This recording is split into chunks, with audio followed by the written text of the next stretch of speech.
CAU. How y'all doing? I am Auntie Shanti. No, I'm just kidding. But no, you can call me Auntie Shanti. But we're going to be getting started very shortly. Kisha is on her way out. Thank y'all for being here tonight.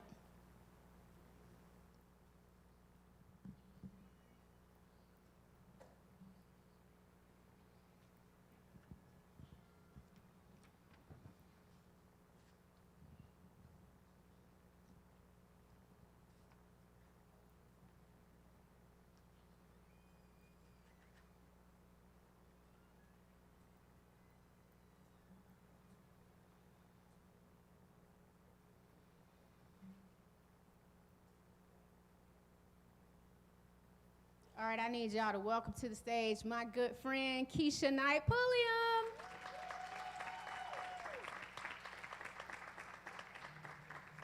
She is a graduate of Spelman College. Any Spelman folks in the house? Yeah. Morehouse in the building. Oh, Lord. CAU in the building, right? Yes. All right. Where's Dean Hemmett? You want to say a few words, Dean Hemmett? Okay, we're going to run the video first? Okay.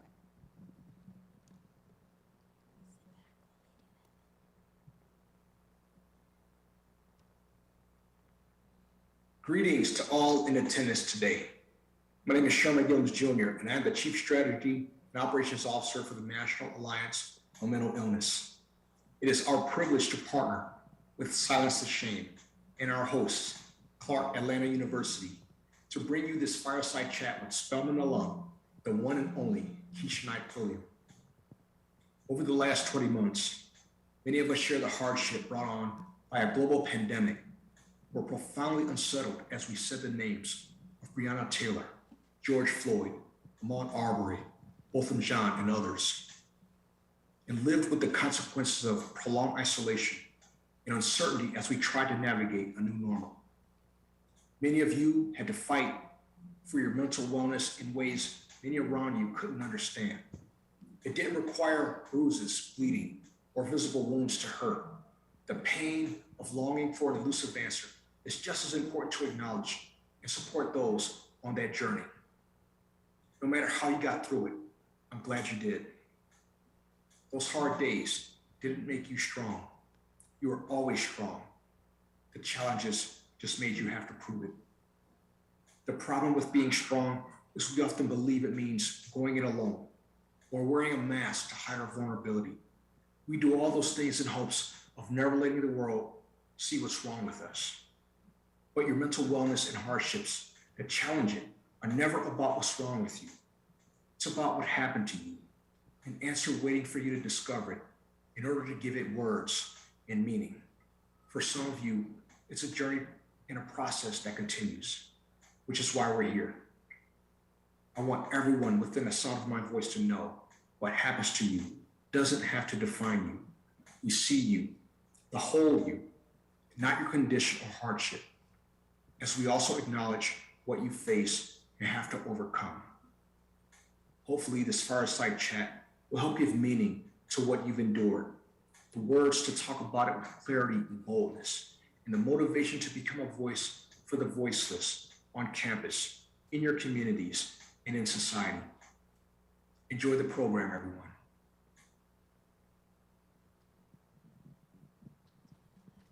Y'all can clap for that. Greetings.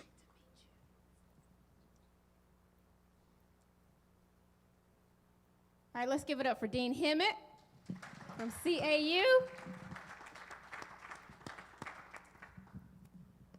Good evening, everyone, and I want to thank each and every one of you for coming out to this wonderful program that was spearheaded by Silence to Shame by Shanti Doss.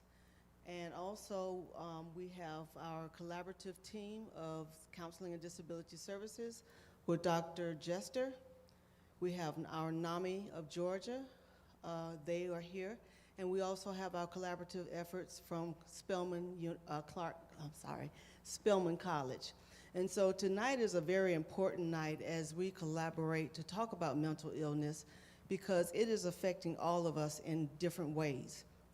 And we want to give you the coping skills necessary to ensure that you're doing well mentally and also physically, because without you being a whole person, we will not be able to get you through your academic rigors of Clark Atlanta, Spelman College, and even Morehouse College, in case we have some Morehouse students on the line as well. So this evening will be very engaging. They're going to share a lot of good information. I'm hoping that each of you will be able to take it back, reflect on it, and engage it within your life. So I do thank you, and I hope that you enjoy this evening. Thank you so much, Dean Hemmett. Again, welcome on behalf of Silence to Shame, NAMI, Georgia, Mental Health America. We have some great resources from them as well, Mental Health America of Georgia. I am Shanti Das. I'm the founder of Silence to Shame, which is a national nonprofit that's based here in Atlanta, Georgia. I used to work in the entertainment industry for many years. I've spoken a lot at CAU in the past, and my dad took his own life when I was 7 months old, just a baby. And so it was tough with my mom raising 3 kids. And I kind of buried my feelings. I was embarrassed when people would ask where my dad was. I wouldn't really talk about it. I don't know if anyone in the room has ever had a family member or a friend or anyone they've known that have died by suicide, but it can be really tough on the family. So I hid those emotions and feelings and ended up working in music, helped to launch the careers of folks like Usher and Outkast and Goody Mob, and work with Prince and a lot of good folks. But now I have really dedicated my life to mental health and wellness. And so especially with young adults and people like yourselves, I have a family member that suffers from bipolar disorder and schizoaffective disorder. In 2014, my best friend took her own life like 12 hours after I had talked to her. And then in 2015, I came really close to taking my own life. But God is good. I'm here tonight, I'm alive, and I'm here to have this conversation with you all. I don't want any praise, but that just goes to show you that there's always hope. So if y'all don't leave this room with anything else tonight, whether it's like family members stressing you out, your girlfriend, your boyfriend, your partner, school, teachers, classes, finals, there is always hope. There is always help, and it's always a better way. That's why I am so grateful for Kisha Knight Pulliam for sharing this space with us, and Dr. Izzard, and I'm gonna allow them to give a little bit about their background. And so we'll start with you, Dr. Izzard, and then we will go with Kisha. All right, well, good evening, everyone. Good evening. I am Dr. LaClisha Izzard. I am a licensed professional counselor and clinical supervisor. I also serve on the board of directors for NAMI Georgia here, as well as a founding member of our Diversity, Equity, and Inclusion Committee, and hopefully we'll get a chance to talk a little bit about that even more.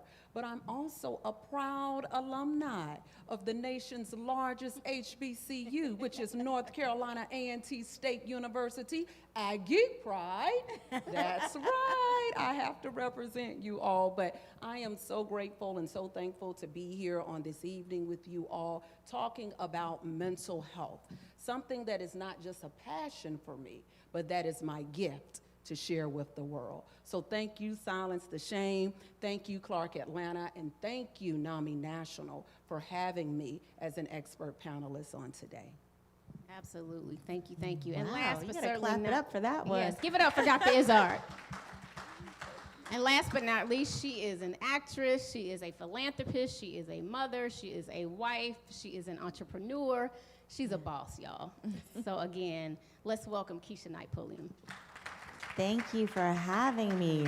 I mean, Shanti pretty much covered it. I've literally been in the business in terms of entertainment my entire life. My first job was at 9 months old, so I have been working for a very long time.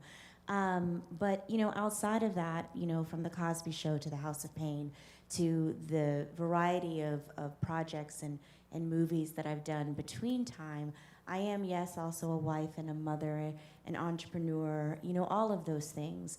And, you know, a proud graduate of Spelman College. I see Spelman in the building. I see some sorors in the building, member of Delta Sigma Theta. And I was right where you are, even though, as you know, you can cross-register. I attended Spelman College, but I took so many classes right here on Clark Atlanta University's campus. The MassCom building was my second home, and I'm really happy to see you guys out today and just enjoying this opportunity, because I think the thing that we can definitely kick off with, and I know Shanti has questions and things for us to answer, but you know, a lot of times I feel like when we think of mental health, we think of bipolar or schizophrenia or depression or all of these things, but we don't recognize the fact that it crosses a really wide gamut. You know, these may be the extremes, but mental health is something that's relevant to each and every one of us because it's the space that we are currently residing in. And everybody deals with stuff. Everybody has stress. Everyone has life challenges, and your mental health is the state in which you are as you navigate through these, you know, obstacles of life. You know, no one doesn't matter how much money you have, how little education, how much education, how great of a family, how, you know, all of those things don't matter, because at some point in life, we all gotta deal with something. So I hope the biggest thing that you take away from this is the key is to not be afraid to have those conversations and to nip things in the bud, to catch it on the onset instead of spiraling down, instead of letting it go on and on and on for fear of what other people will think of you. You have to make sure that you were sharing and talking, because what you also may not know is that other people, you're not alone. There's someone else that's going through stuff too. So often we're in life and we're walking around this world and, you know, you run into the grumpy person who doesn't smile. Or you know how you go to the cashier and they're just rude and you just mad. You're like, what? I didn't even do nothing to you. But it's not about you. Everyone are fighting battles that you have no idea about. So the same amount of grace and empathy that you desire for people to have with you, we have to lead with those. Thank you so much, Kisha. And I echo everything you said. Everyone is battling something, right? We've been in a pandemic now, almost 2 years? 11 years. That's how many years? And we don't know what's going to happen next year. We're trying to get back to some sense of normalcy, but you know, just the fact that you all are here today sharing in this conversation is huge. And you know, I honor each and every one of you, and I want you to know this is a safe place and space. And this is going to be a community conversation. I'm gonna ask them some questions, but we're gonna open up for Q&A. I know for sure we are all gonna give it to you honest and raw and open.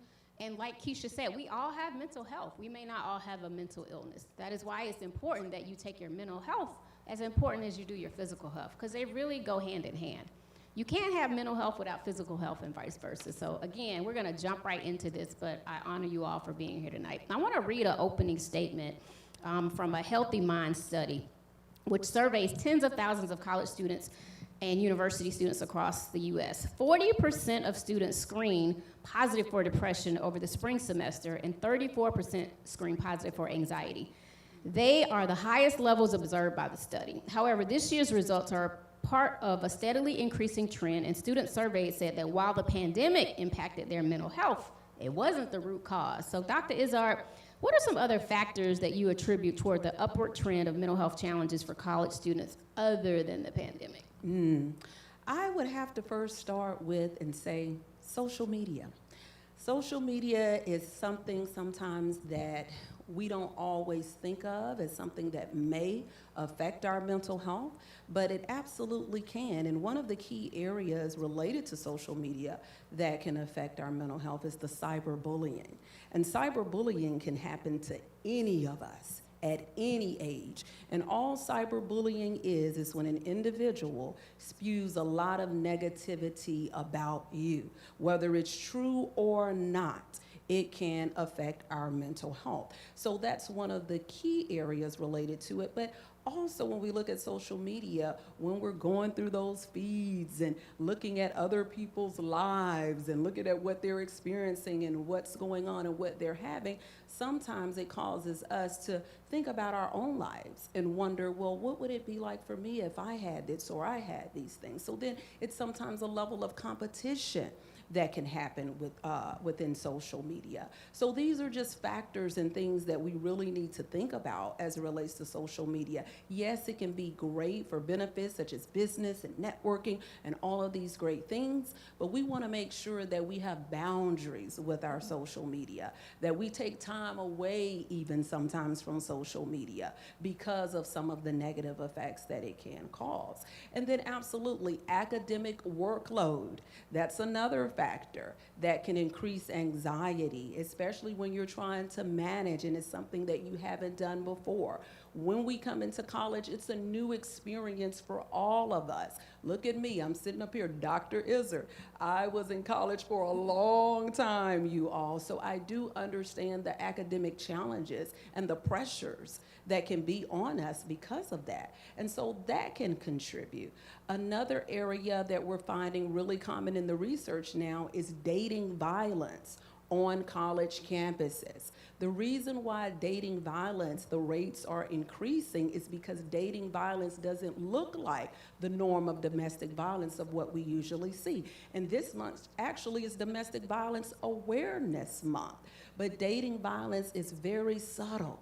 Okay? It has to do a lot with emotional and mental anguish that abuser forces on their partner. Something called gaslighting. It's a manipulation that happens. And so many times when we're thinking about physical activities happening, it's not always that. It's the mental and the emotional anguish. So, and then just the adjusting to college life, getting connected to new social groups, developing new friends and new cultures. Yes, I was blessed. I'm a double HBCU grad, so I was blessed to be in the company of other African Americans during my time in college, but there were other challenges. You have African Americans from the north, from the south. We think differently, we talk differently. So again, adjusting to all of that. Many of those, and those are just a few factors, but those are some of the things we should think about as it relates to affecting our mental health on college campuses. Thank you, Dr. Izzard. Now, Kisha,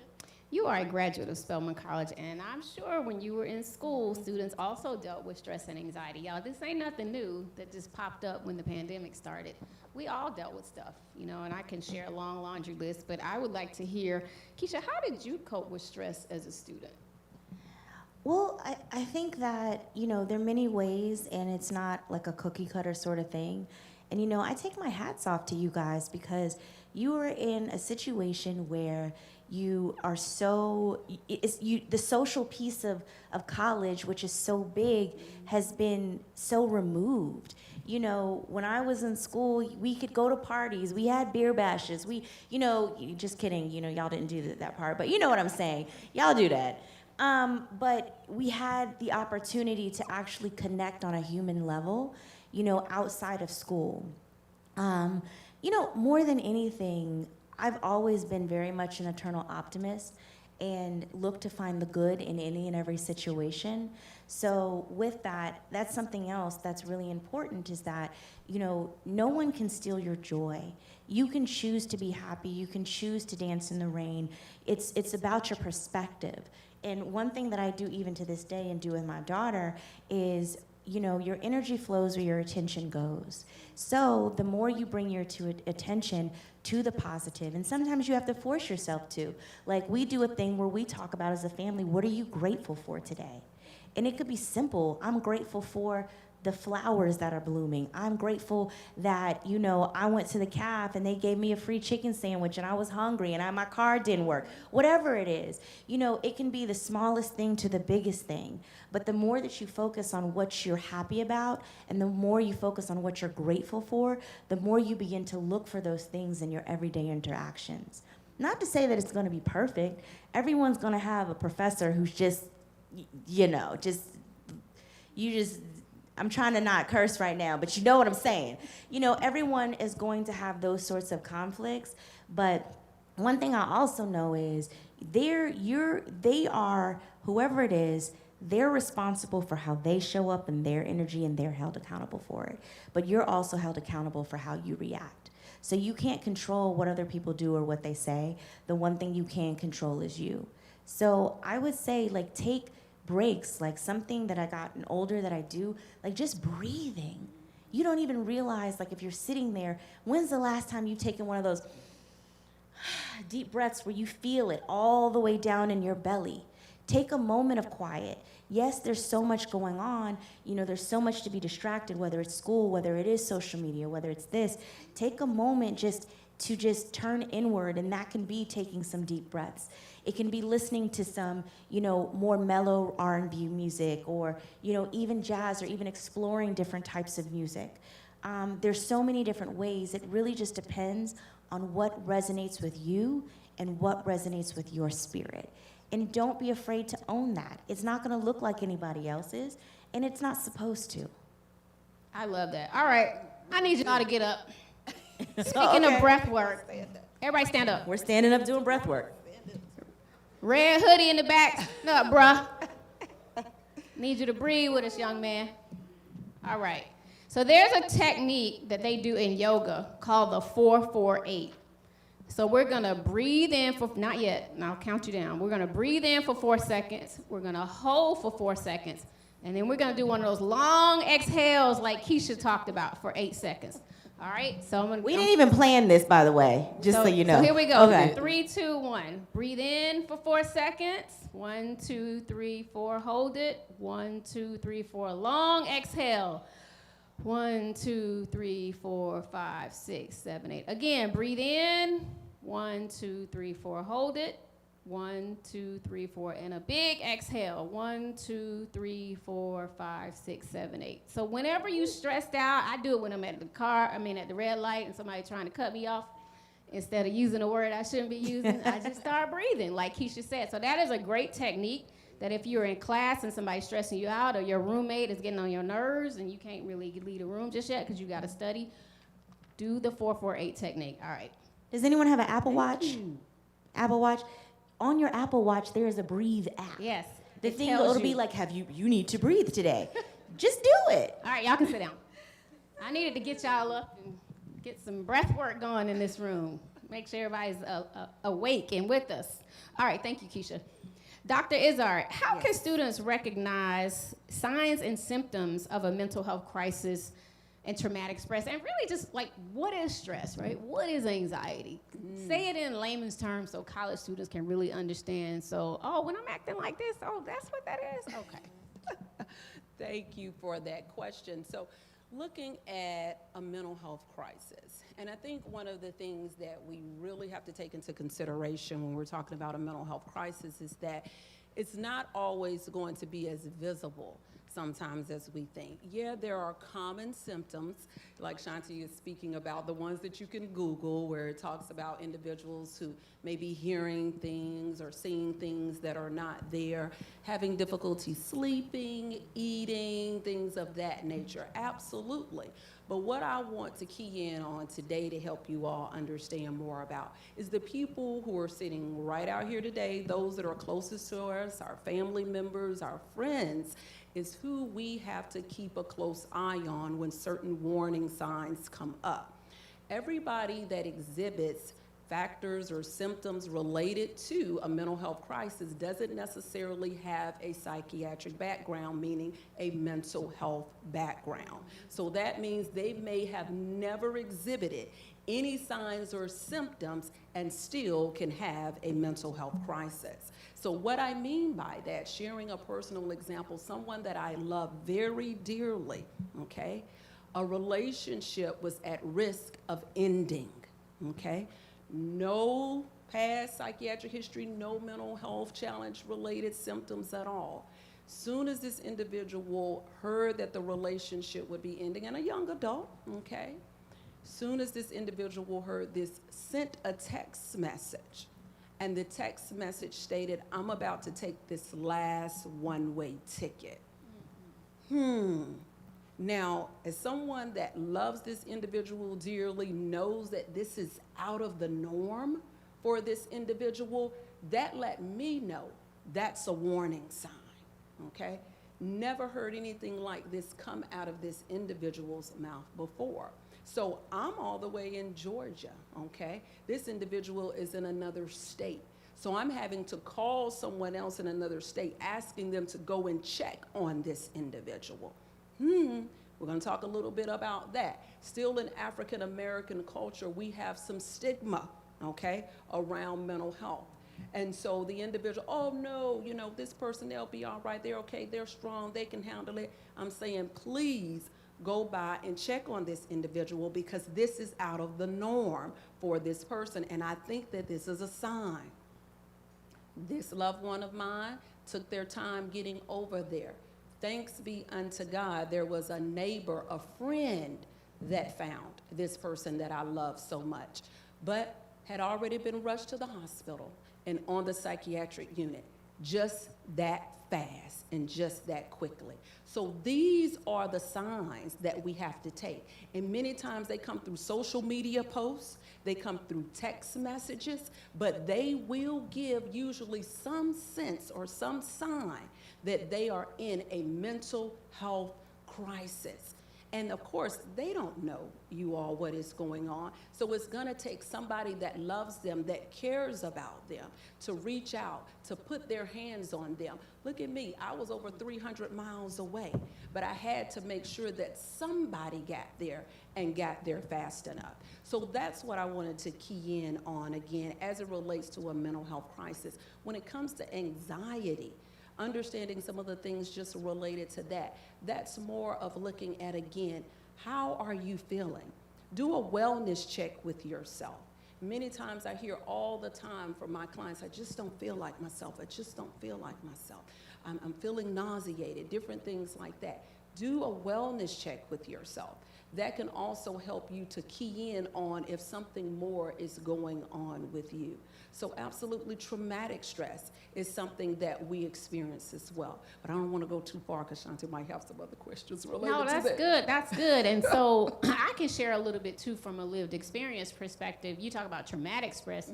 I mean, y'all, when my dad killed himself, like, it doesn't get any more traumatic than that. And I was only 7 months old, but once I got to be probably 5 years old and my mom really told me what had happened, you know, I withdrew. I was crying a lot, and even though I tried to hide from my friends what was going on, it was really difficult. And so the night that I contemplated taking my own life, and again, I just want to say for the room and for the record, suicide is never an option, should not be an option.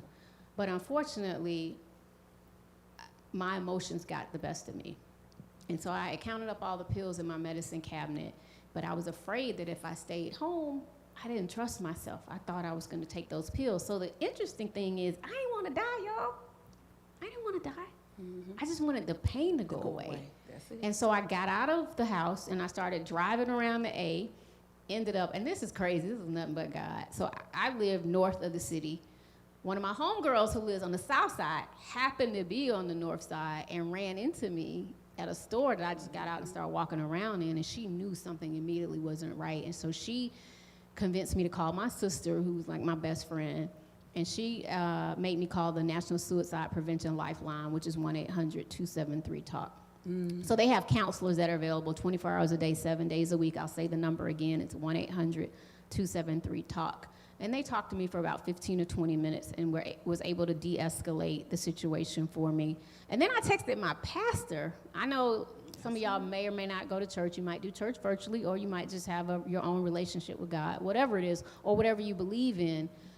My pastor told me that I'll pray with you, but you gotta go to the doctor. And so my situation obviously had escalated, and it was way past stress from an exam, stress from a group of friends, stress from my sorority sisters. I'm not in a sorority, but I'm just saying what some of y'all might be going through, stressing you out or whatever.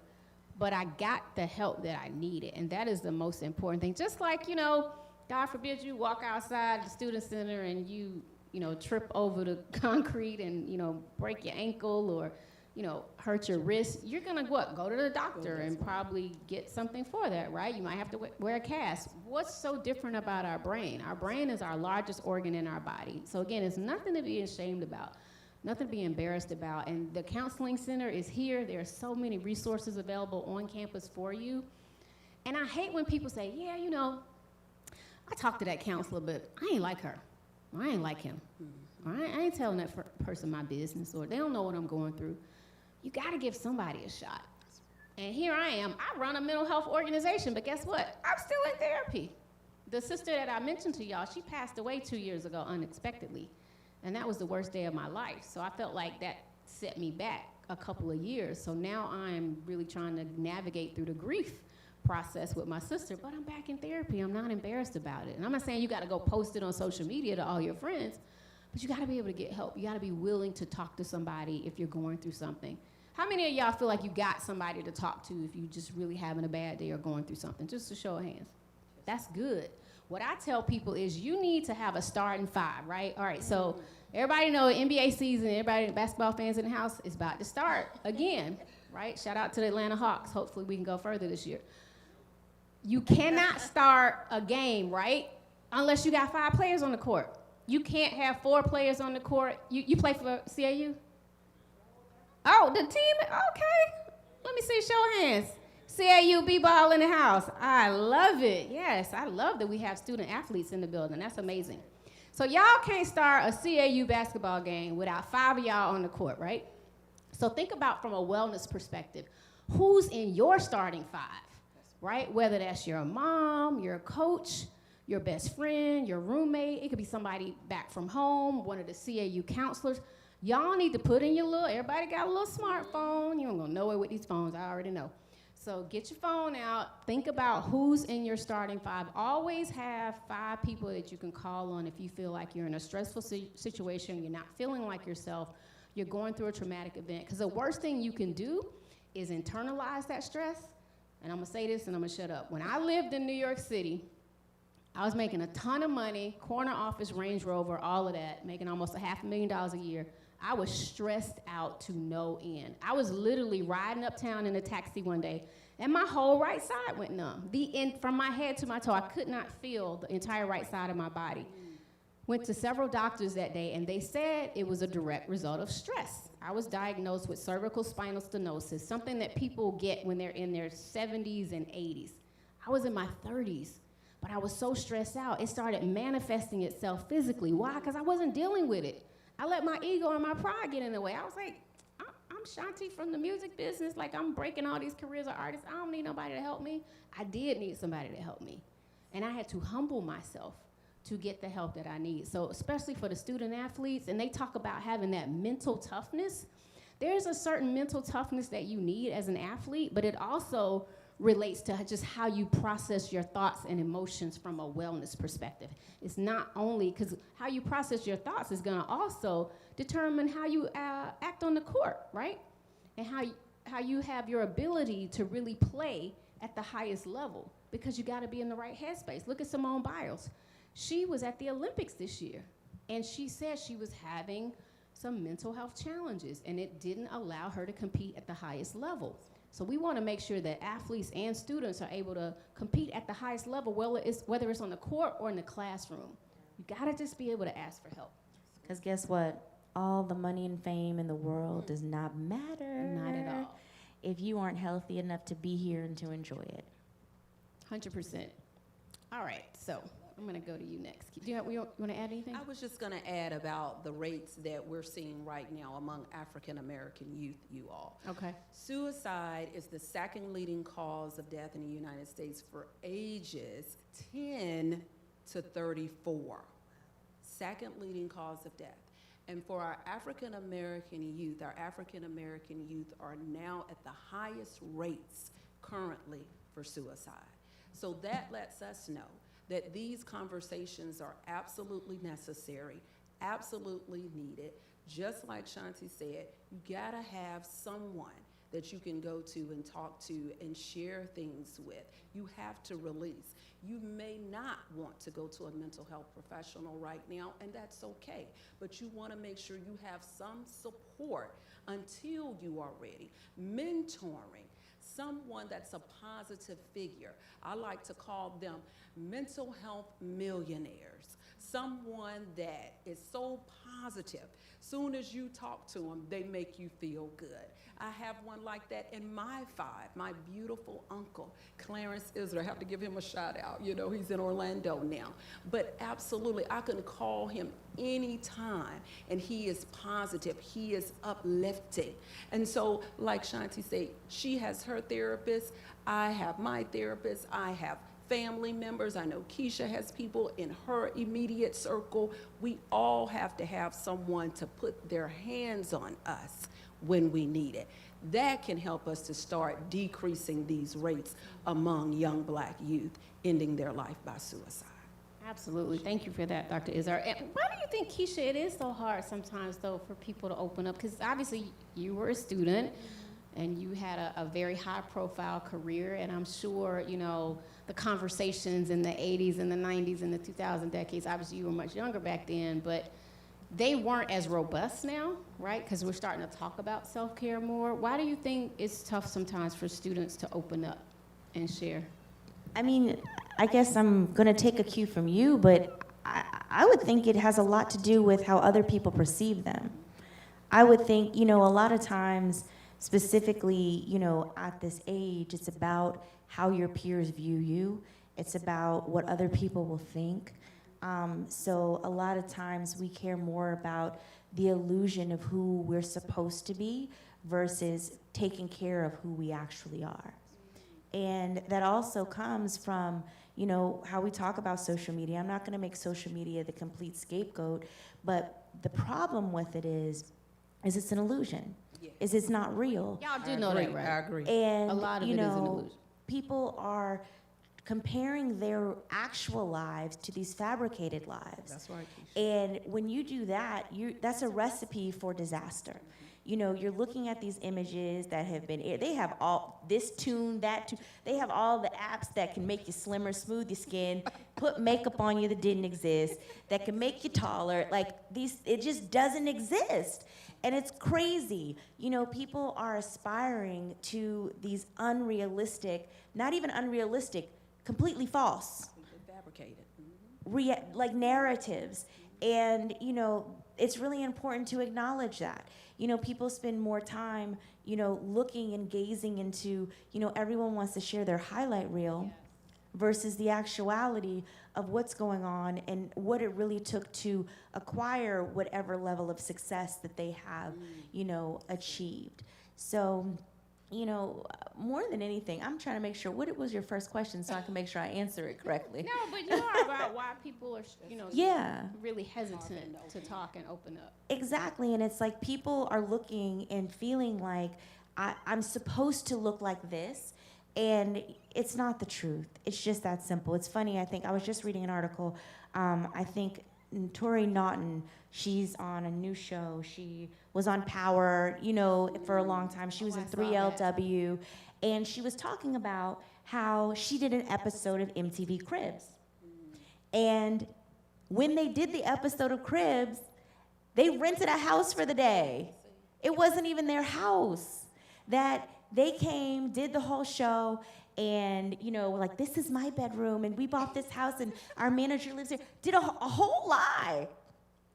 And people are out here watching the show, aspiring for this, and feeling like they should have this too, and not realizing, you know, now that's been, you know, 20 years ago, like something 15 years ago that this occurred, that she's just now being like, hey, this is really what happened. So be careful of looking at these people, whether they're famous or not, whether they're this or that, and feeling like don't have FOMO, you know, fear of missing out, because you probably really aren't missing out on anything. I actually saw that on social media too, and the crazy thing is, y'all, they made her pay for the housekeeper the next day. I'm like, wow, that's not even your crib, but they got to pay for it, and it's all a facade. Mm-hmm. But yeah, social media can be like that. When I worked in the music business and we were on video shoots, we were renting all those cars and houses for the artists. A lot of them didn't have that. They didn't have that. There's still so many people out here fronting, and so yeah, everybody wants nice things. Everybody wants to be successful, but like, at what expense? Right? Not for your mental health and wellness. It's just not worth it. Absolutely. And whatever happened to purpose? You know, that's why we're here today. Yeah. because we're sharing our gifts, we're sharing our purpose. We want to make sure that we're aspiring to be individuals that can impact the world. You're so blessed to have the opportunity to be at a great institution, getting a great education, so that once you graduate from CAU and you have that pride, as we all have, but that's why I love what A&T has done too. Now we speak about Aggies Do, because it's about what are we doing and going out here to impact the world, to Yeah. put our hands on people. That's what we should be inspiring to be and do. And once you keep your mind focused on that, then you will see those levels of success start to happen in your life. You will see the wealth start to come in your life. So again, those illusions that we see on social media, those are not the illusions that we should be aspiring to have. It's the impact, it's the purpose, it's fulfilling the destiny and why we're here on this Yeah. earth. You follow your passion, the money will come. And we so often talk about wealth, but people only put it in the category of financial wealth. But there's wealth in so many forms, and we can't lose sight of that. It's your health first and foremost, and it's all interconnected. Your mental health, your physical health, your spiritual health, your emotional health, all of these things together are what create the whole human being. And if one piece is out of alignment or out of whack, it manifests in other areas of your life. So it's about getting to the root cause of what's going on with you and drilling down and addressing that. Because if you don't, it's like fires. You're going to have all these other symptoms that you're going to continue to have. Yes, you can go to the doctor and they can give you something because your back hurts, or they can give you something because you can't sleep, or they can give you something for all these different things. But ultimately, if you don't address the root cause, then you're going to continue to have different issues pop up. Thank you. So here's the thing too, like, life is hard, you'd say, right? Classes is hard. Sometimes being away from your family and friends, that's hard. Playing an organized sport, team sport can be hard, right? Dealing with different personalities within the dorm can be really hard and difficult. So we all have to deal with certain levels of stress and anxiety. How many of y'all, somebody made you mad and you yelled at them out of anger? You didn't really mean to, but you just kind of snapped because they got on your nerves. Or you had a meltdown after a class or a test you took and you got a C or a D and you were hoping for that A- and you studied really hard and you can't figure out why you didn't make what you made, but you actually had a meltdown and you were really stressed out and you didn't get out of bed the next day. That can lead to stress and anxiety. Anybody ever heard of the word cope? C-O-P-E, cope. Coping is having the right skills, right, to deal with problems or adversities in life, right? It's the things that you utilize in your skill set that can help you maneuver through stressful situations. And so we talk a lot about, in mental health, having healthy ways to cope. That's the most important thing. I did not have a healthy way to cope at my time that I was dealing with a lot of my adversity. Of course, I was, an adult at the time, so I was leaning heavily on a couple little cocktails, but that's a natural depressant. That was an unhealthy way of coping for me. So I had to get healthy ways to cope. I had to incorporate self-care on a daily regimen. So Dr. Israel, what are some practical strategies that students can use with coping with stress and anxiety? Oh, you done hit my favorite topic. I love it. Self-care and coping mechanisms. So number one, Clark Atlanta is a university that is founded on Methodism. So I do have to first say, if you have a faith base, that is your foundation. You want to make sure that you're connecting to your faith on a daily and weekly basis. Yeah, we're in this virtual world now, but absolutely, we're live streaming from YouTube. So you can go on YouTube and listen to inspirational messages. You can read inspirational readings and devotionals, but you want to make sure you stay connected to that. And then next, give your body some activity, okay? Everybody is a little bit different. okay, and how they can give their body activity. But find out the ways that are best for you, whether that's exercising at the gym, whether that's doing a nature walk, whether that's jogging, but give yourself that, because it releases endorphins, and we call those the happy chemicals in the brain. They make you feel good. It also decreases signs and symptoms of depression and anxiety when we give our bodies activity. Being with the people that we love, okay? That doesn't mean you have to be in a romantic relationship, okay? My mother is in Greensboro, North Carolina. I'm so excited and can't wait for December so I can go home and lay on the couch just with my mom, because she loves me. We all need love and belongingness. That helps us as well with our self-care. Also, meditation. Keisha was talking about it and Shanti was talking about it too. We have meditation apps that are out there now that are available to us. We do need to deep breathe, okay? Keisha was right. One of the first things you want to do if you're even having an anxiety attack is you want to deep breathe, okay? It calms the body. It clears the mind. So doing things like that on a daily basis can help you learn to cope with life on life's terms, because we know that life can be challenging. Like Keisha was saying, the social media illusion, everybody wants to put their happy moments on there, okay? And that's all right. We don't necessarily want to put all our business on social media, but we have to understand that that's not everyday life. We all are gonna have some rainy days. We all are gonna have some adverse situations. That's how we grow. Okay? But the coping mechanisms are what helps us to get over some of those hurdles. And lastly, resilience training, okay? All of us, we have these strengths about us that sometimes we don't tap into. But when we go through resilience training, which is a bounce back, it teaches us how to utilize those strengths of character that we already have and use that to overcome traumatic situations, adverse situation, relationship challenges, and breakups. So believe me, you already have what you need within you, but you won't know it until you go through the necessary training. So those are my areas I wanted to share. Preach, yes. Can I add something Please to do. that? I was just going to ask you, what do you do for self-care as well? Well, I just want to start with something in that words are powerful, and your words manifest into your reality. So I would You said that to me not too all long the ago. time. You'll say something, I'll correct you in a heart. No, you're not Affirmation. trying, you are doing. So I want you to think about that also. You know, make sure that the words, you're policing your words and policing your thoughts. Because what people, you know, you're quick if someone says something to you crazy, sideways, to check them, right? But why is it okay for you to say hurtful things to yourself behind your eyes and between your ears? Your thoughts and your words manifest into your reality. So I want you to think about that and to really take inventory of what is it that you're saying to you. How are you showing up to you? How are you loving you? Because you teach people how to love you by the way you love yourself. And it starts with how you dialogue with yourself.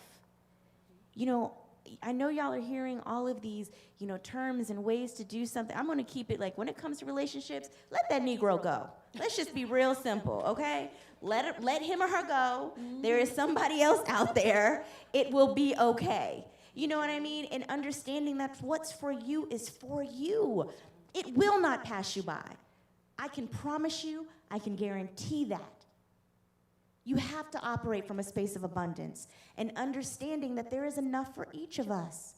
So what's, you know, for Shanti, what's for each of us is for you. And it doesn't take away with what is intended for you, for your prosperity, for your growth, for all of those things.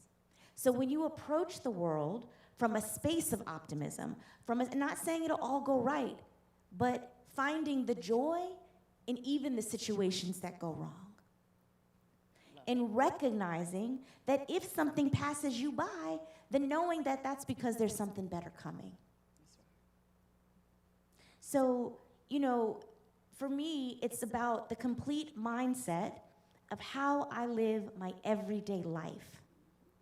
It's how I think, it's what I say, It's what I put in my environment, what I expose myself to. And guess what? You don't have to answer the phone for people. Like if you have toxic relationships, you don't gotta talk to them. You pay the phone bill. Boundaries. You know what I mean? You know, if you're on social media, block, delete is my friend. I don't know about you guys, but you don't let anyone else come into your house talking crazy. That also extends to your social media page, to your phone, to anything else. And that crosses the gamut, whether it's friend, whether it's family, whatever it is. You have the right to create the environment that is best for your spirit. And if this person isn't adding to it, then they don't have to be there. And it doesn't have to be in a nasty way, in a mean way. It's a simple. And what I can also tell you is once you make that decision, they'll find their way they'll be eliminated from your life one way or another. That friendship they'll grow apart. It'll happen in very organic ways. But you also have to allow and embrace change and growth. Because we're not going to stay the same our entire lives, nor should we. So a lot of fear and anxiety comes from fear of change. So the more that you embrace it, the better.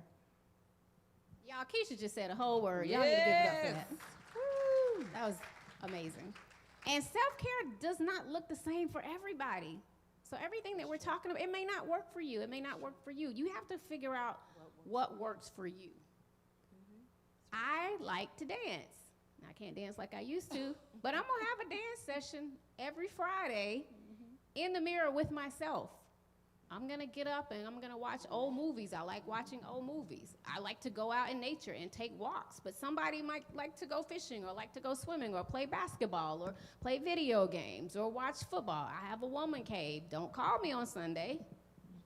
That's a boundary that I have set. I don't pick up the phone on Sundays. I'm watching a game. It is what it is. And you have to be able to, boundaries are a blessing. That's what I tell people. You gotta be able to set up boundaries in your life. And guess what? That little 2-letter word, no, it's a complete sentence. No. Put a period or exclamation behind it, because you can't be everything to everyone all the time.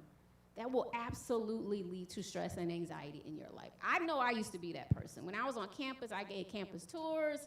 I worked at the radio station. I worked at the front desk, written out vacuum cleaners. I still, was trying to be a B+ student on a good day. But you get my point, right? I was involved in everything, and I finally just got to a point where I was like, whoa, I'm driving myself crazy. Well, I hate to use the C word, but I'm driving myself into a downward spiral. And it just got to be too much for me. So you have to be able to set up boundaries in your life. And silence is an answer. No answer is a real strong one. Silence says a lot. So we have a few minutes left, and we're going to open it up for Q&A. Did we do the postcards, or we're going to let everyone come up to the mic?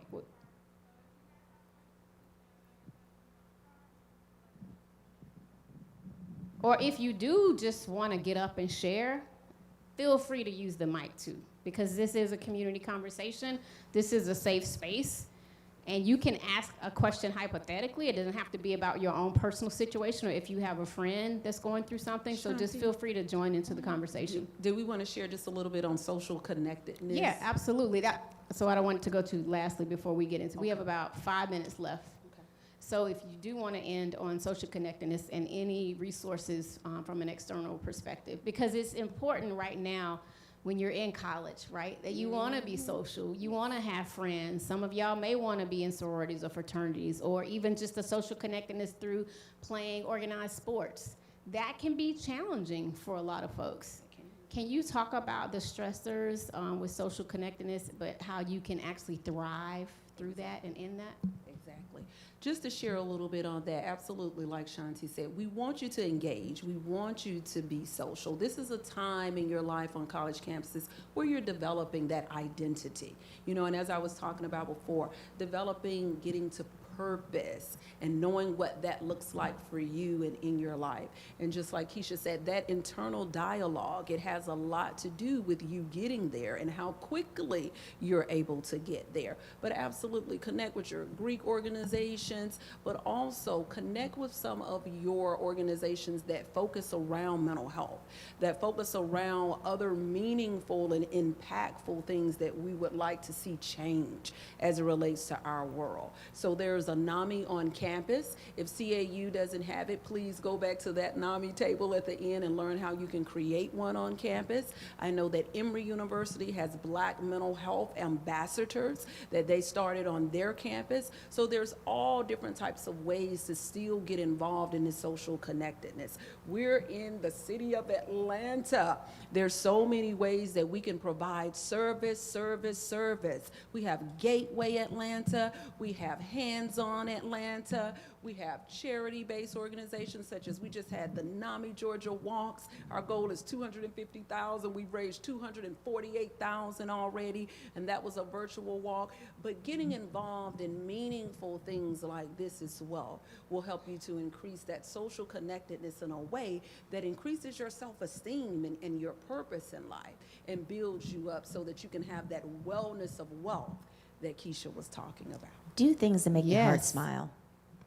And we are also starting a Silence to Shame campus chapter program at different HBCUs. So we're excited. Congratulations. We're going to be launching that hopefully in the spring. So if you guys are interested in that, let us know afterwards. All right, we have our first question. All right. What do you do with relationship stress, but you can't let the person go?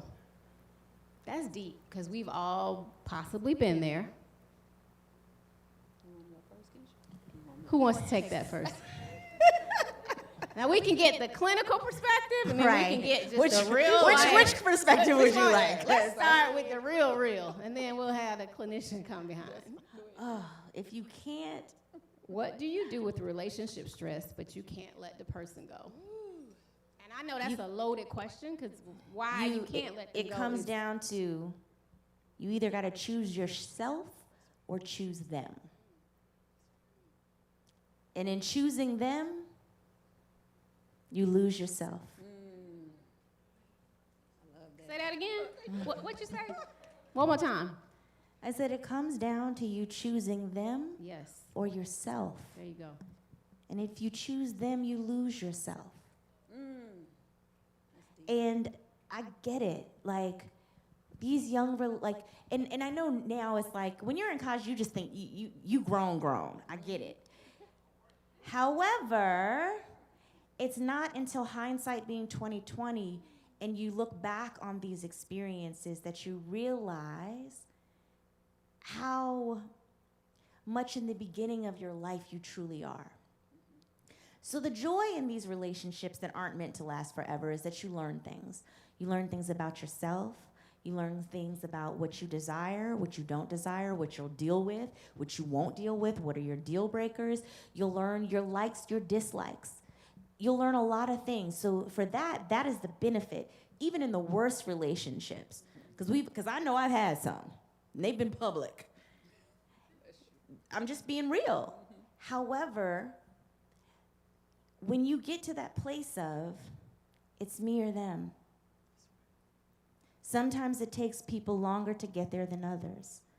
And what I'll also encourage you to do is make sure that you are sharing what's going on with you, with someone you love and you trust. Because so often people hoard those details to themselves because they know in the back of their mind they want to go back, but if they go back and they've told somebody what's going on, what will that person think of me? But if you have to have that conversation, then you already know what's not right.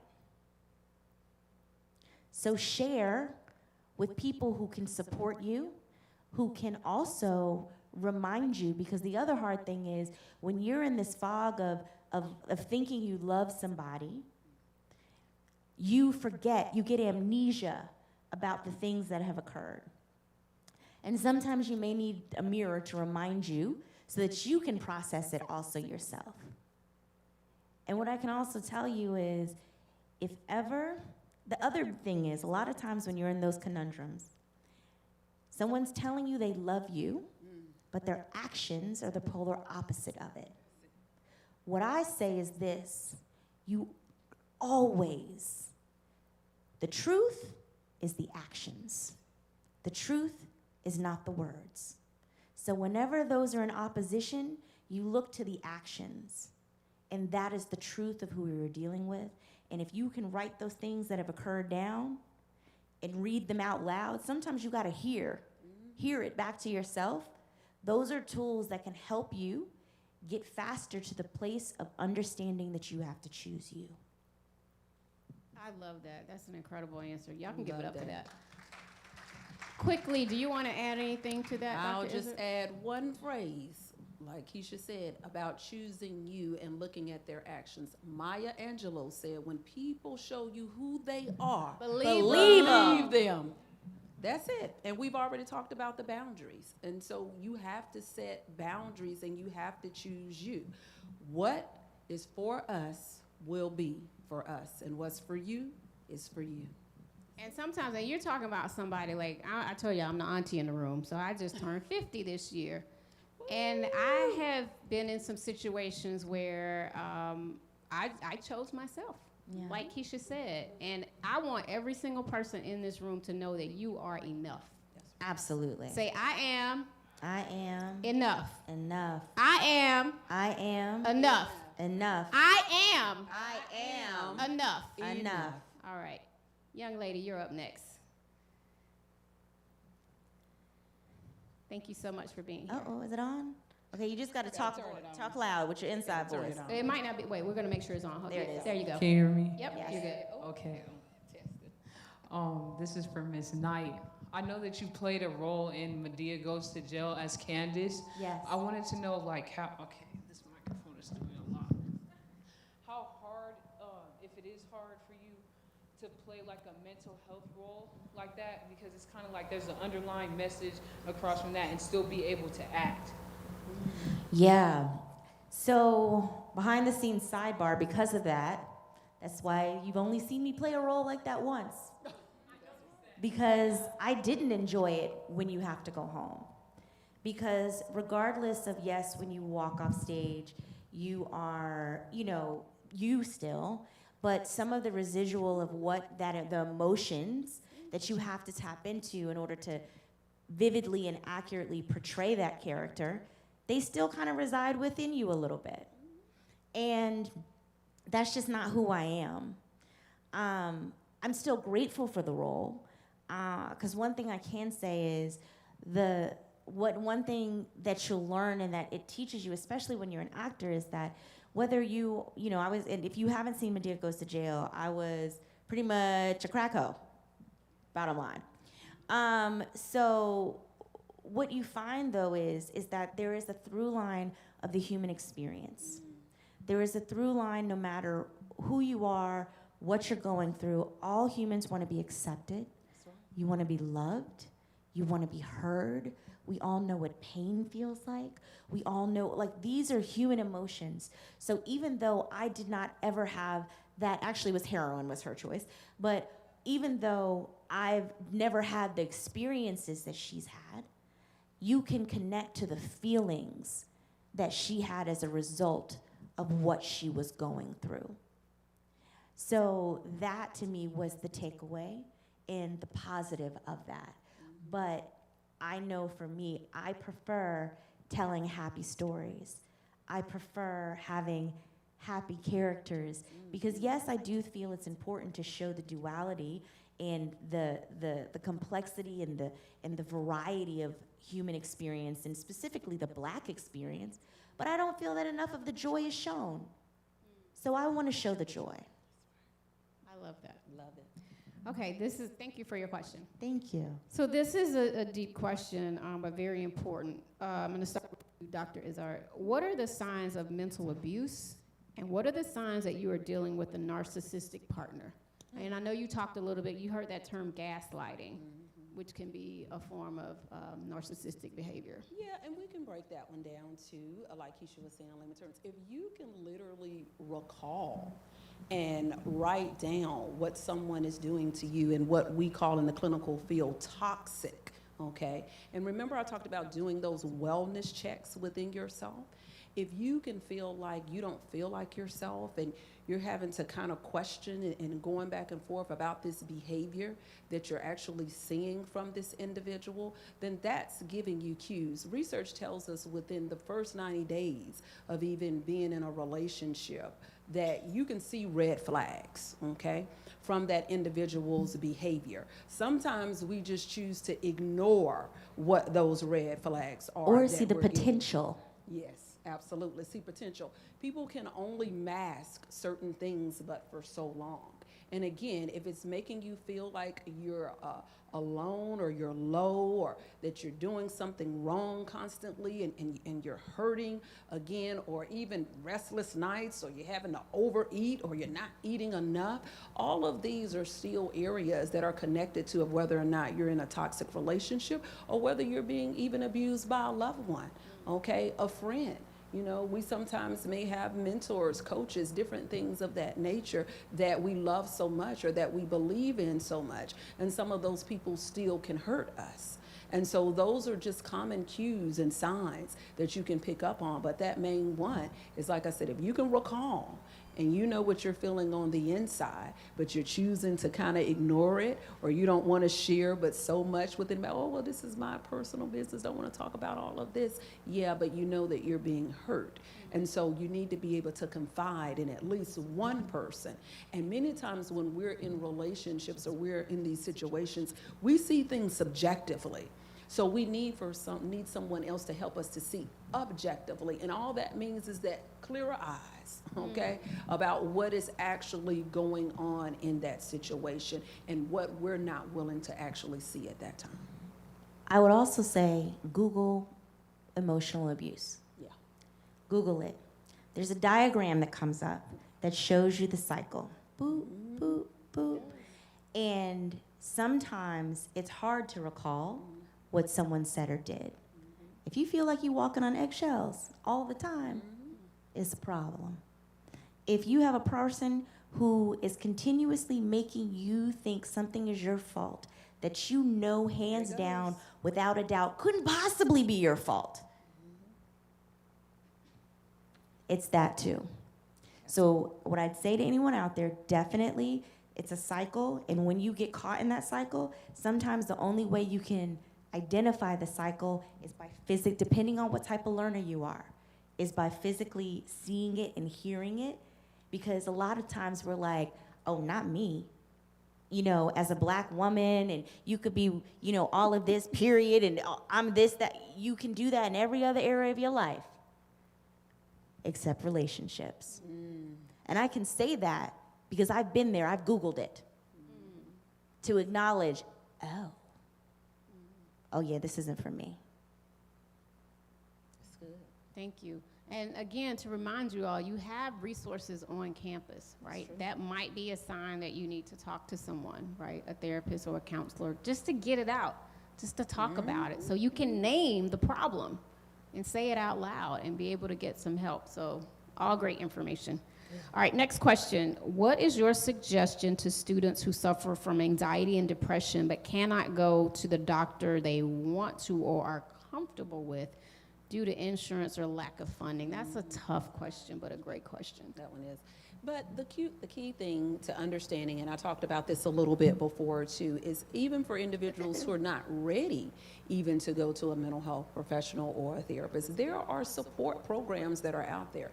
NAMI is an amazing support program. We have support groups, we have training classes to help you learn more about mental health and just so many different things, and everything is free. It's free to you. But everything is free to you, so take advantage of those resources that are available and that are out there. Because again, we know sometimes we're advocating at the Capitol, NAMI is, Mental Health America of Georgia is about this parity as it relates to insurance and them being able to see these things as the same. But until we get there, there are programs, like I said, mentoring programs, resource-based programs. If you do the NAMI on campus, Silence the Shame is coming on campus. As long as you have the opportunity to be a part of something you feel like you belong to. And there's a support system where you can go and speak with peers, individuals just like yourself, that can also be a benefit to you until you can get to a therapist. And then what we were talking about before, self-care. Making sure you're utilizing those coping tools and those coping mechanisms along with going to the support group. And then one thing I'll just add to Dr. Izzard, in addition to all the great resources, NAMI, Mental Health America of Georgia, also if you talk to these organizations, because a lot of you I'm sure may or may not be from the state of Georgia or from the city of Atlanta, there are state groups and organizations too that can, even hospitals that can provide resources for you all.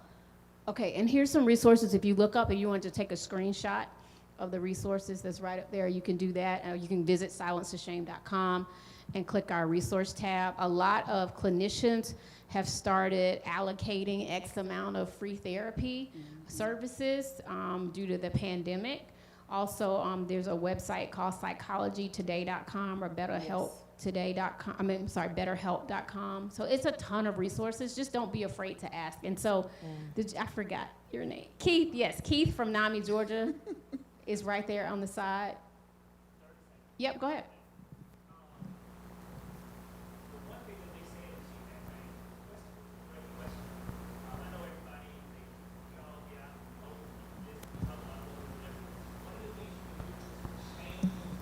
That's right.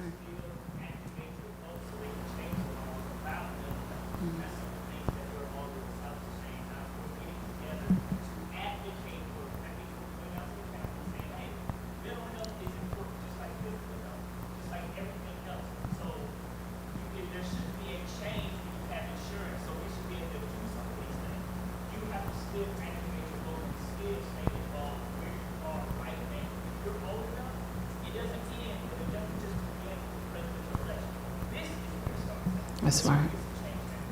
And that's Mental Health Day at the Capitol, which will be January the 26th, 2022. So we would love to have you all there right downtown here at Atlanta. If we choose to do it virtually, that information will come out as well, but we would love to have you all there. And also, I think what they said was if you can't go to the counselor that you want to because of insurance, if you have, people have different levels of income, you may get, whatever you get from your parents, or if you work or what have you, ask the person that you want to go to if they have a self-pay rate. It may be less expensive. You won't know unless you ask. So there are other things like that you can do if there's a specific person that you would like to see, is see what you can also work out with that person. Yeah, a lot of clinicians, to Kisha's point, started doing like a sliding scale. So say you got a job off campus or on campus, tell them what you make. And if that's all that you make, they may have a program, that will work out to your benefit. Yeah. Okay, next question, and this one is actually, this one hits home. Who do you turn to when you have nobody? I don't have that 5 in my corner. I'm a foster child, and I don't have parents, friends, or a mentor. Well, I'm going to say it right now. I don't know who wrote this, and I'm not asking you to stand up or, make yourself known right now, but you got somebody. You do. I will not let you leave tonight. We can go outside and have a conversation. Every single one of the people that are here representing these organizations, you do have a starting 5 as of tonight. So let me just say that first and foremost, whoever said this question, because that's why we do this work. And we take it very seriously. And if we can save 1 life, or 1,000 lives, or 1,000,000 lives. That is why we're here. But we are not gonna let anyone feel like they do not have a support system.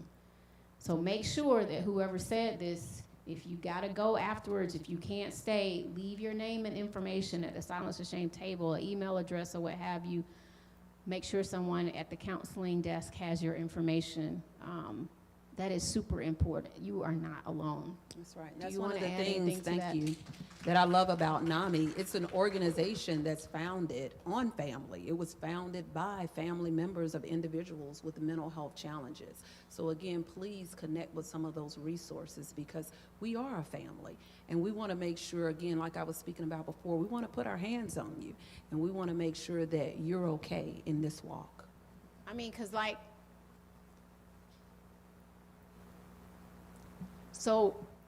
I got tons of friends that are artists that work in the music industry. But like, I lost my sister 2 years ago, and sometimes I feel so alone. Like, I don't have nobody to talk to. And I got a million friends. But sometimes when I'm going through challenges, it's so lonely. That's true. And I don't want anybody to feel like you're alone. That's how serious I take this. Y'all done brought me to tears up in here. But this is real life. This is serious. Nobody should feel like they don't have anybody to talk to. I don't talk to Kisha on a regular basis, but Kisha has consistently checked on me since my sister died. And she invited me to her home. I couldn't come because of the pandemic, but she just always has encouraging words for me. So just know that there's people out there who love and support you, but we also gotta do the work too. We gotta be willing to let people in. I've seen you call my phone before, and guess what? I let it go to voicemail because I was depressed and I was embarrassed. And guess what? And I didn't I want to keep tell calling. you I had a bad day. That's And right, that's the truth. consistency. And that's real talk. And I do have a good life. I'm relatively happy. I like to have a good time. But I still have some really dark days, and I'm still processing through it. But don't anybody leave out of this room thinking that you're alone. Because if for nothing else, you got 3 people right here and 3 people on the side and folks outside that want to help you. And I can just add one thing to that. I challenge you to shift your perspective, because I guarantee they may not look the way you think they should look. They may not be a blood relative, or they may not be this or that, but by virtue of you sitting in this room, you have some people who care about you because you made it here. So you have some people, but it's whether you're going to shift your perspective and see how they show up. Thank you. And the last thing I'll say is, I don't know how many people actually pray throughout the day, in the morning when you wake up, but you also got to be intentional about what you pray about. Like, throw those little basic prayers out the window. Be like, God, I need help. I need someone to talk to. Like, be very unapologetic and intentional and authentic in your prayers to God. And be specific that you want that starting 5. You want people in your life. So speak that into your existence, right? Let that be your daily affirmations, right? That you're going to have that support system that you need. It's so That you important. have That's right. that support system. And I just want to say, y'all, whenever someone is vulnerable and sharing and you can see their emotion, it's important for us to make them feel supported. So on the count of 3, can we all just say, thank you, Shanti, for sharing? 1, 2, 3. Thank you, Shanti, for sharing. We did good. Thank you. It's not about me, though, but thank you. What are some unhealthy coping mechanisms we should strictly stay away from? Great question. Say that one again. What are some unhealthy coping mechanisms we should strictly stay away from? Okay. Anything in excess. Yeah, go ahead, Kisha. That is drugs. Well, I'm not saying drugs and alcohol, of course, those are, unspoken for. But a thing that people don't recognize, whether it's sex, whether it's food, whether it could be anything. Shopping. Any of those things Excess. that you do in excess to compensate for lack in another area of your life. I think that those are the most, and a lot of people don't readily recognize them because they aren't the obvious. That's true. That's true. And one of the other pieces to that, and it kind of goes back again, and Kisha was sharing that about that internal dialogue, is making sure, again, that we're saying the right things to ourselves and making sure that we have what I call those mental health millionaires around us that speak life into us. But like Shanti was saying too, we have to be intentional about that. But one of the key things we have to stay away from is toxicity, and that is negativity. You have to get to a place in your life that you will not tolerate it. That is one of the key things that will affect your mental health more than anything else, is when we have any level of toxicity connected to us. Negativity, okay? That can be from family members, it can be from friends, it can be from enemies. It's something that we grow up in, but we have to get to a place to where we let those relationships go, whether they're platonic, whether they're romantic, but we cannot be connected to a lot of negativity. A lot of us are in the midst of generational curses, right? Where we've grown up in this, where it's so much so that it's the norm to us. Sometimes the biggest thing you may learn is what not to do. So also recognizing that just because this is how your parents talk to you and their parents talk to them, it's okay for you to talk to people that way. That's just not true. That goes back to what you do and how you show up. That's you. That's your karma. That's you have to own that. What they do, that's their stuff. Thank you. Okay, we have about 5 minutes left, so I'm going to try to make sure we get to the last few questions. How do you deal with being the strong friend, Dr. Izzard? Ooh, that's that mental health millionaire That's that right. I was talking about. But I think one of the things that really helps me, and I get this a lot, I do, but it's having my own mental health millionaire.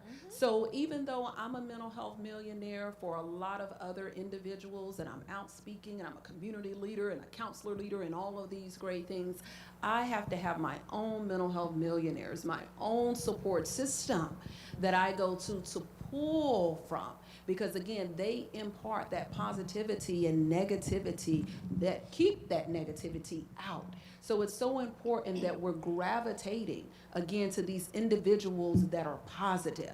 And sometimes we can get around some positive people and be like, oh my goodness, they just positive all the time. Okay, that's what we need to continue to increase our mental health and our capacity to cope with life on life's terms. One of the things too that I've learned just in life, and I just celebrated my 40th birthday 3 weeks ago, should I say.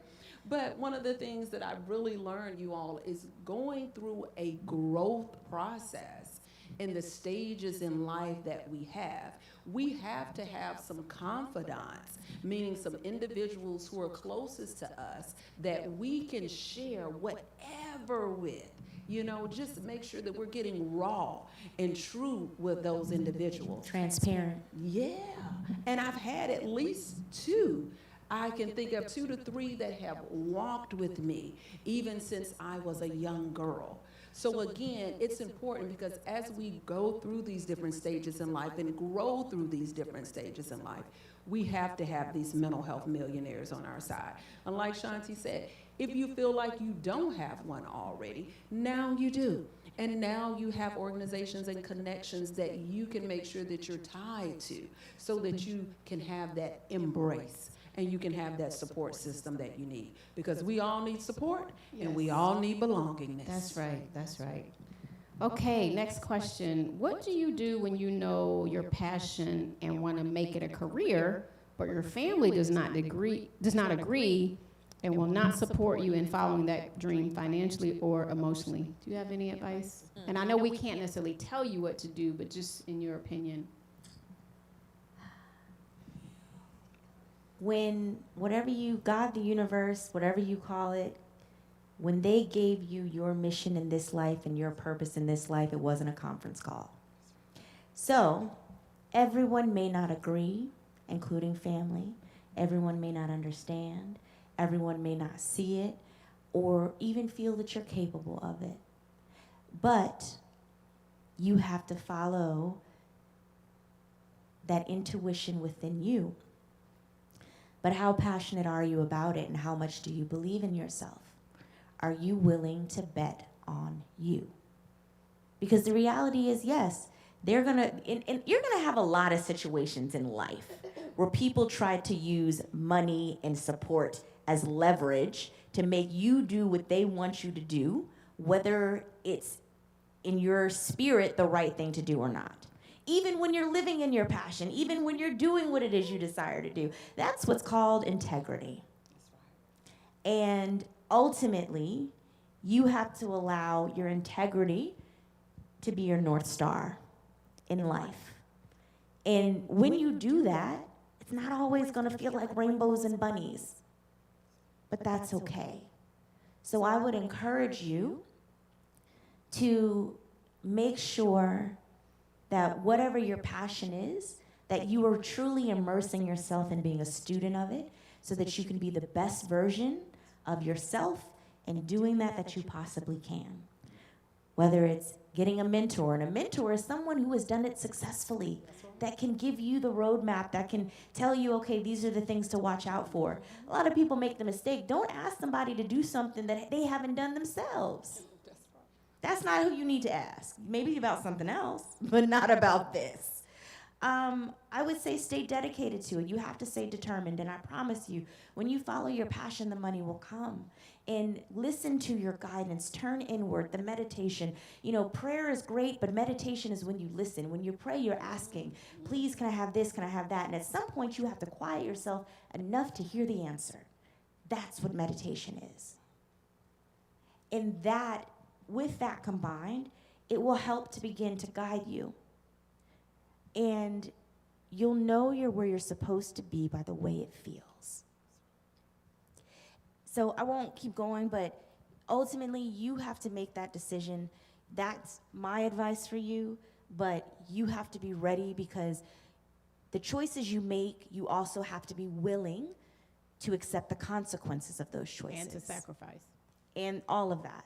So I would simply say that you have to do what you feel in your heart is the best thing to do and the right thing to do for you. Because also, when you listen to what someone else says, then if it doesn't turn out the way you thought it would or what have you, then you want to blame that person. So I always say, you got to answer the question for yourself, but the only way to do it is to turn inward. Absolutely. Thank you. Shanti, So can I just say- we're at our time at 7:30. Can we quickly answer these last 3 questions? I don't know who's, okay, we got 1 or 2 minutes. Okay, quickly. Okay, go for it. How do you stay grounded, or what keeps you grounded, and what role does faith play in your mental health? That's good. Before I get into that, I just wanted to share a quote to piggyback on what Kisha was saying. Albert Einstein said that imagination is the preview to life's coming attractions. So what that means is whatever vision and whatever passion has been placed into your imagination, it's for you. And it's for you to carry out.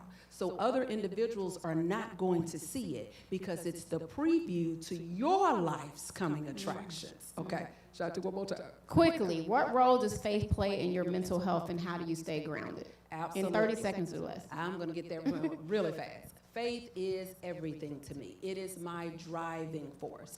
Just like Kisha was saying about the meditation piece, every morning when I get up, that's one of the first things that I'm doing. I'm listening to hear. Now, my faith, of course, is the Almighty God, but I'm listening to hear what He has to say to me so that I know what to carry out for that particular day.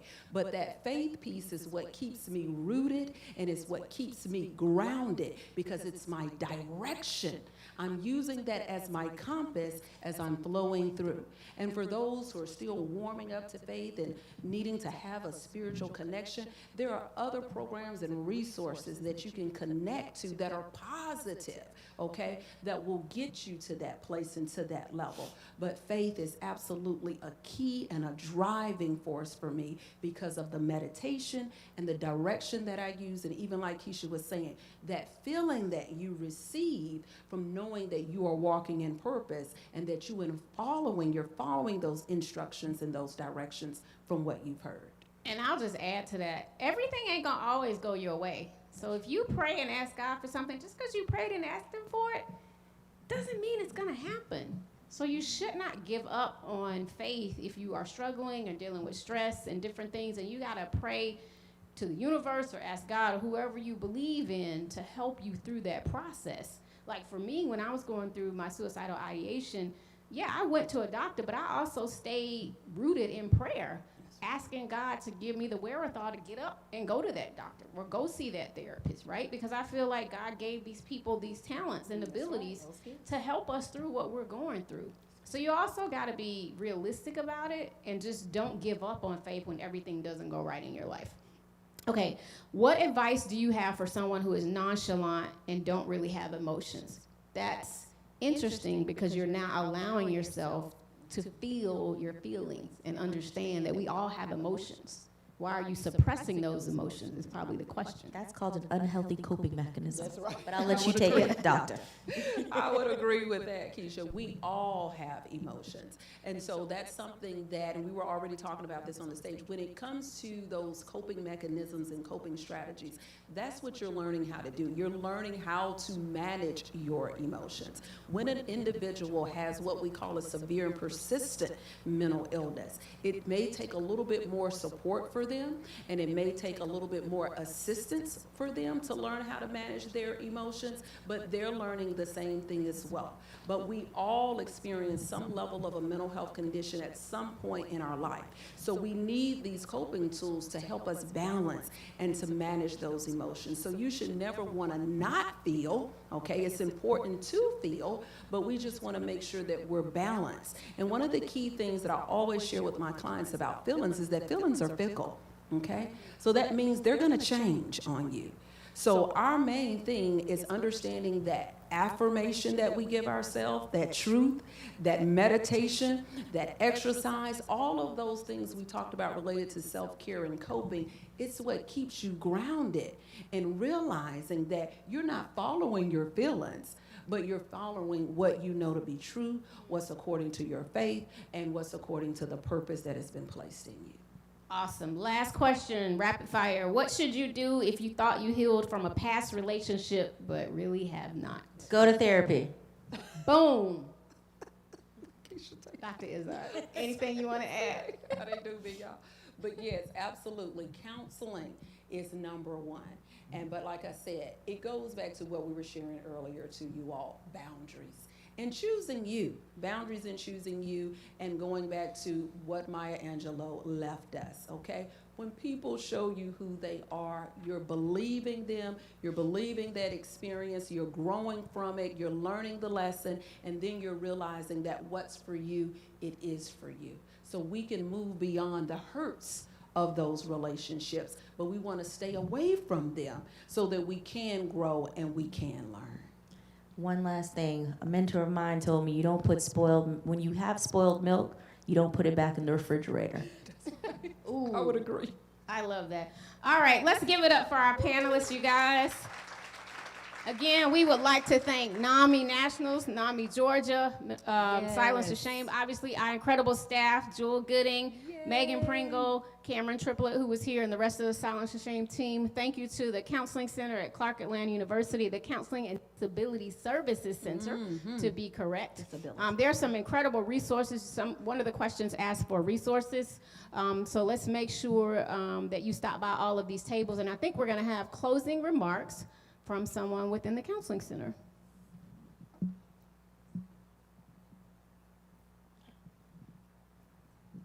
Come on over. All right, let's tell these young students how they can get more resources. Thank you, everybody. And again, give this great panel some applause. Thank you all. I'm Thank Dr. you. Vicki Jester. I'm the director of the Office of Counseling and Disability Services here at Clark Atlanta University and Trevor Arnett Hall on the 3rd floor. But before I talk about our resources, we have some guests, and I want to give them an opportunity to share their resources with you.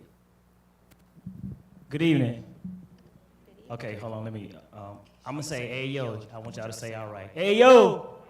Hey, yo. All right, I just want to make sure y'all ain't here. Okay, quick thing. The reason we're here tonight is because many times, being in college or whatever, they always say they don't do anything for us. There's nothing here for us. They haven't given us anything. So that's why Silence to Shame is here. If you did not take your phone out, if you did not take a picture, put it back up so they can do it.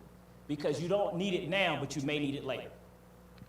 So also, here in NAMI, Georgia, what we're gonna do also, we want to also partner with Clark Atlanta. We want to start getting affiliate groups. Also, when Silence to Shame is talking about doing something, we're not in competition. You have different things. We want you to get the services. How many states are there in the United States?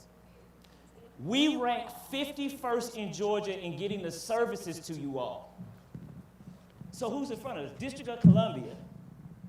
We rank 51st. So we're here to give, it's that people don't know we're here. So we're here. We're telling you. So if you're not saying anything or if you don't know what's going on, she just said, you don't don't have to say anything in front of anybody, but you need to get involved. You may not have it now, but you need to have it later. One thing about social media, I'll just say this too, you don't always have to say something, and they said that back. Never argue with fools, because from a distance you can't tell who's who. So when you talking and you talk back, they don't know who started it. Last thing, be yourself, because everybody else is taken. Your dream is your dream, your goal is your goal. Getting involved in Silence to Shame, getting involved with Clark Atlanta Counseling and Disability Service, getting involved with NAMI Georgia is not going to kill anybody. You don't have to be cool. And y'all know what, black people, we make it real, we gotta be cool. We gotta be swagger, we gotta be driven, we gotta do all this stuff. We make it hard on ourselves, because we can't be vulnerable.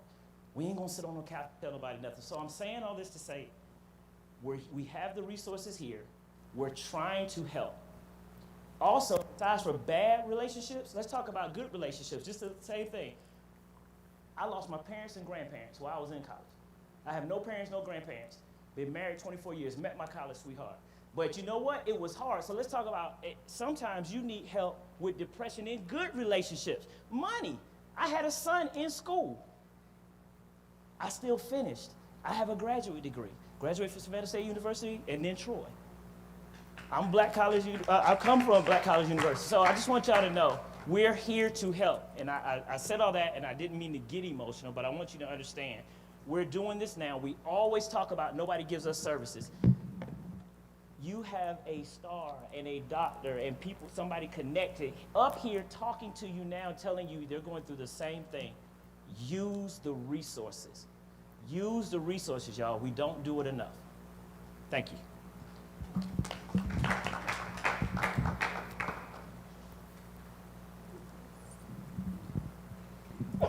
Hi, everyone. My name is Frances Cloud. I'm the Assistant Director for the Counseling Center at Spelman.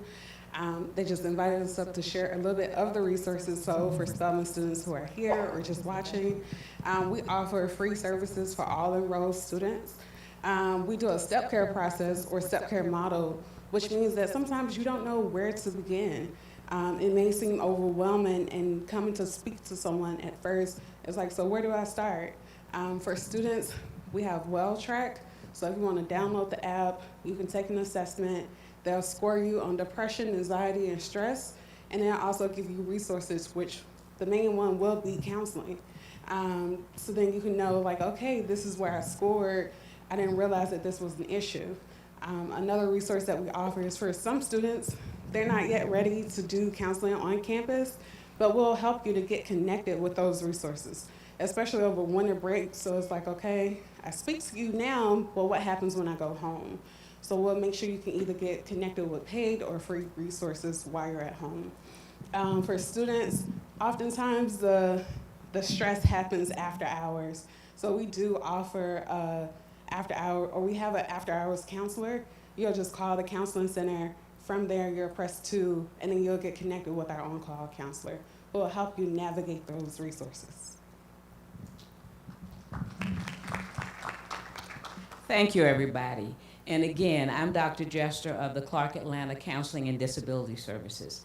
I want to first tell the ladies thank you so much for coming and partnering with us. And as a gift from Clark Atlanta University, we want to gift you with those mugs.